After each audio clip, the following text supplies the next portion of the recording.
Bem-vindo a todos. Hoje iremos apresentar um tema proposto na matéria de cafeicultura do 8º período do curso de agronomia, cujo tema Manejo Integrado da Cigarra do Cafeeiro.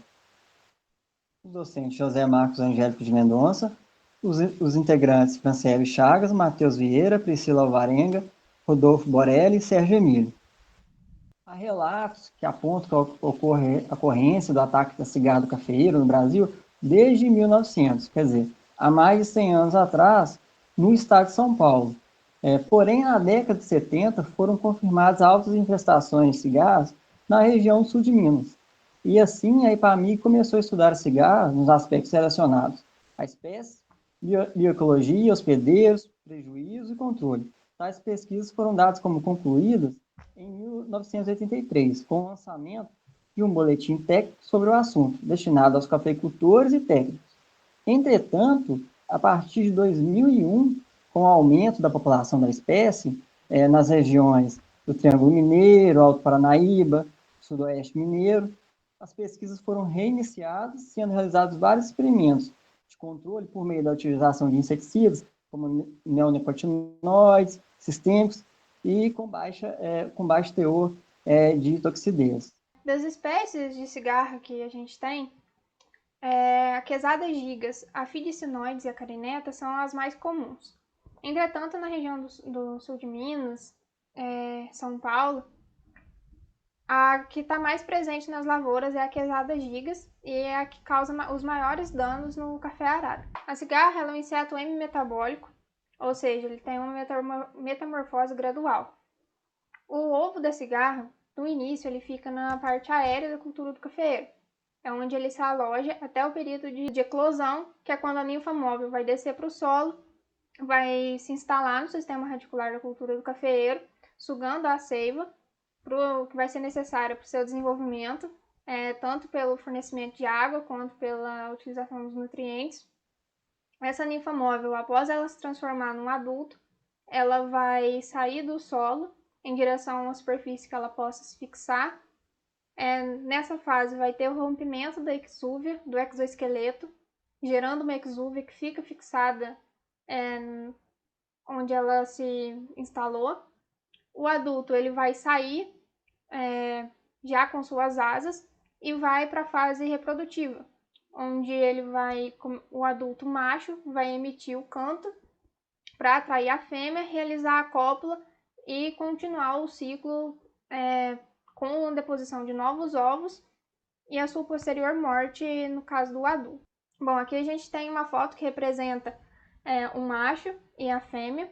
O macho ele tem um porte maior, uma coloração mais escura, e a fêmea ela tem um porte menor e uma coloração clara. Isso serve para a gente entender que é a mesma espécie, porém é apenas uma diferença de gênero. Aqui a gente tem um esquema proposto por Souza, Reis e Silva em 2007, que ele mostra de uma maneira bastante interessante como que é o comportamento da cigarra na planta. Inicialmente a gente tem os ovos que vão ficar fixados na parte aérea.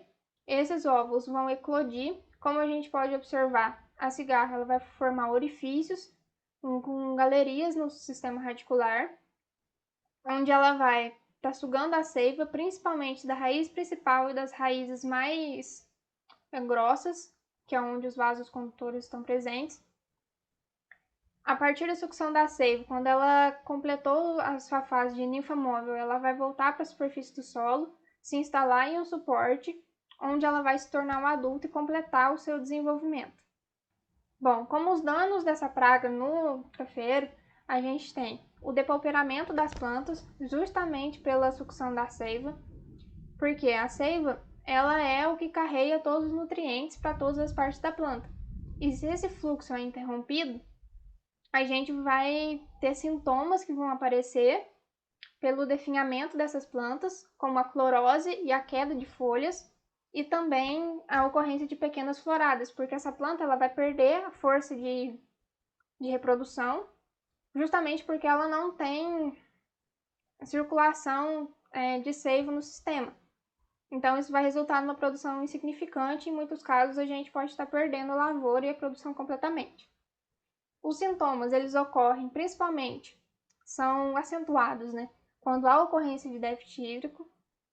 Isso porque a planta não consegue repor o que ela perdeu pela cigarra na sucção da seiva, então ela vai ter um depauperamento muito acentuado. Se não tiver controle, a gente pode perder a lavoura sim, e isso é um fator muito limitante e muito importante na nossa tomada de decisão quanto ao controle. A gente consegue identificar a cigarra no sistema radicular, e em muitos casos a gente pode encontrar um número absurdo de cigarras, porque o sistema radicular de um cafeeiro bem desenvolvido, ele suporta de 200 a 400 ninfos por cova. E isso vai refletir em uma lavoura completamente destruída, depauperada, sem que ela consiga se recuperar. Bom, quanto aos fatores bióticos, a gente tem o que pode aumentar e influenciar na ocorrência da cigarra na lavoura de café. São lavouras adultas que têm um sistema radicular bastante desenvolvido, bastante em expansão, com raízes profundas e uma alta circulação de seiva, também pelo fato delas estarem em produção. Então, o que circula na planta é um volume muito alto de seiva.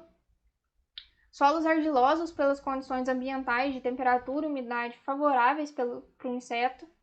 A época do ano, que vai influenciar principalmente na questão da temperatura. No solo são temperaturas mais quentes do que na superfície, que é no caso nos meses de agosto, setembro e outubro. A ocorrência de insetos adultos na lavoura, porque isso influencia no número de ovos que são depositados e, consequentemente, vai influenciar nas ninfas móveis presentes no solo, fazendo a sucção da seiva, e a ocorrência de monitoramento, a realização ou não do monitoramento. Porque se você não monitora essa lavoura, você pode estar tendo perda total pelo grande número de ninfas que podem estar presentes, e se você monitora, você consegue diminuir a população reduzir os danos na tua lavoura. Bom, pessoal, tô falando então sobre o controle, os métodos de controle desse inseto praga. Assim como foi dito, monitoramento é muito importante e como que ele deve ocorrer. Primeiramente, pode ser observado a presença de cigarra na lavoura a partir de orifícios na projeção da copa. Esses orifícios de forma circular, o que eles vão indicar? Eles indicam que ninfas móveis saíram ali do sistema radicular para tá passando por metamorfose, né? E realizar a emergência dos adultos. Quando isso ocorre, é muito comum encontrar as exúvias, né? Que é aquele exoesqueleto, geralmente encontrado no tronco do cafeeiro, por onde ela se fixa para realizar essa metamorfose, né? E como que a gente deve realizar para confirmar a quantidade, quantificar, né, o ataque dessa praga. A gente vai estar realizando trincheiras, vai escolher 10 plantas no talhão, realiza uma trincheira somente de um lado da planta, não é necessário realizar a trincheira dos dois lados, porque o que acontece? Você vai contabilizar o número de ninfas móveis de um lado da planta, nessa trincheira que você abriu, e multiplicar por 2, justamente para representar os dois lados da planta, certo? Como já dito, pode ocorrer uma infestação muito elevada, e sendo que a gente sabe que a planta do cafeeiro ela consegue suportar 35 ninfas móveis por planta. Ou seja, na média de todas as plantas avaliadas, se for maior que 35 ninfas móveis por planta, você deve estar iniciando ali o controle, o combate a esse inseto, para evitar possíveis danos. Okay?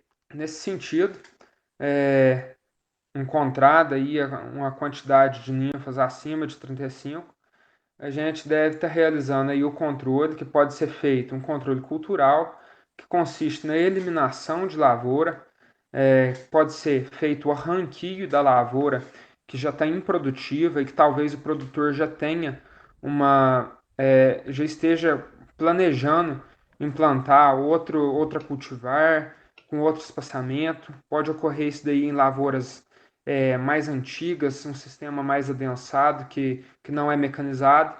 Então, talvez pode ser cabível a realização do controle cultural, ok? Pode ser feito controle mecânico. Na verdade, esse controle mecânico seria um controle mais empírico. Isso daí não é feito porque não é viável, porque ele consiste na captura de insetos, principalmente o inseto macho, para evitar a reprodução. Isso daí se torna inviável até por questões de que o inseto tem uma velocidade de voo que complica bastante. Então seria um controle que não dá para ser feito. Pode ser realizado o controle biológico.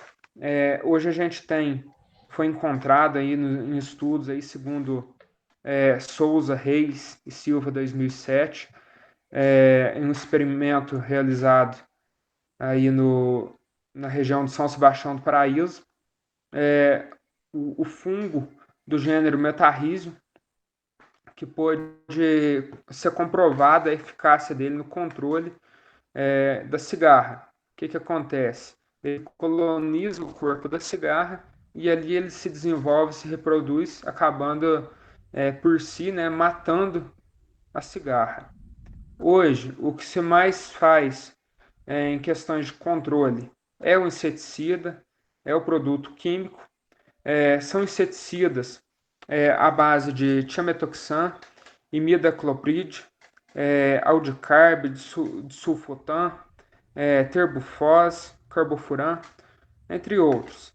Geralmente, esses inseticidas utilizados aí, esses inseticidas com certeza devem ser registrados para a cultura. São inseticidas que, na maioria das suas vezes, é um produto que o seu formulado já é um inseticida e fungicida junto, que age de maneira sistêmica na planta. Na maioria das vezes é aplicado via drenche, diretamente ao solo. O que é o drenche? É um esguicho daquela cauda diretamente ali no sistema radicular, no solo, certo? Quando isso é feito, a planta vai absorver, esse inseticida vai entrar no sistema da planta e quando como essa molécula de inseticida vai estar passando pela seiva elaborada que a planta vai estar produzindo, que vai chegar no sistema radicular, que é onde a cigarra se alimenta, ela vai ingerir a partir da seiva as moléculas desse inseticida que vai matar, que vai controlar o ataque da cigarra, certo? Aí a gente tem algumas imagens de alguns produtos que são utilizados. A gente tem imagem aí do fungo colonizando a cigarra, certo? E também uma imagem aí de controle cultural, né, que seria a eliminação da lavoura. Essas são nossas referências bibliográficas. E muito obrigado a todos que assistiram a apresentação. E é isso.